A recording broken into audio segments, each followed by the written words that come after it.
And full investigation of alleged illegal recruiter Maria Cristina Sergio will be made by the Department of Justice and the NBI.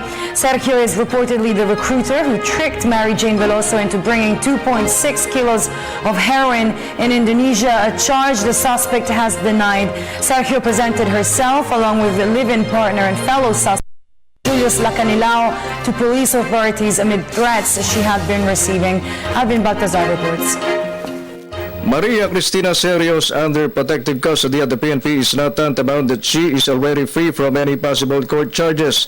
This was stressed by DILG Secretary Maroas amid Sergio's decision to be placed under police custody brought by numerous threats she has been receiving. According to Roas, the investigation on Sergio would already be on the Department of Justice and National Bureau of Investigation's jurisdiction. Sergio is said to be Mary Jane Veloso.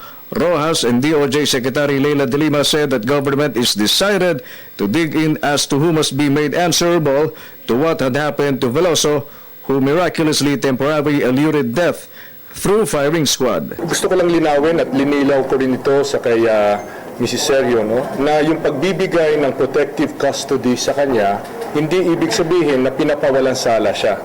No? Yung pagbibigay ng protective custody ay para sa kanyang physical protection in kaso na may mangyari. No? Because Mary Jane Veloso is practically the complainant, or more accurately, the complaining witness in that case. Siya ang makakapagsabi, makakapag-testify ng mga material facts ng mga kaso na yan para umusad.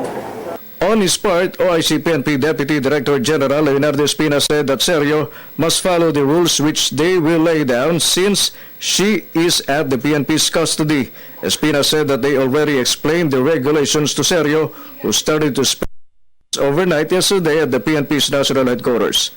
Pinaliwanag ko rin po sa kanya na pinaubayan niya sa amin ang responsibilidad, so kami po dapat na masusunod kung paano namin siya poprotektahan. She is now in the custody of the Philippine National Police. Hanggang doon lang tayo. The PNP also defended the seemingly too much security being provided to the alleged recruiter of Veloso. PNP spokesman Senior Superintendent Bartolome Tobias said that they have to protect Sergio as she is playing a very vital role in Veloso, who is involved in a very controversial case. Hindi lang yung papel niya, but the case itself is a big case. And it will involve yung security niya and everything, and it's a life and death case. For the People's Television, Alvin Baltazar.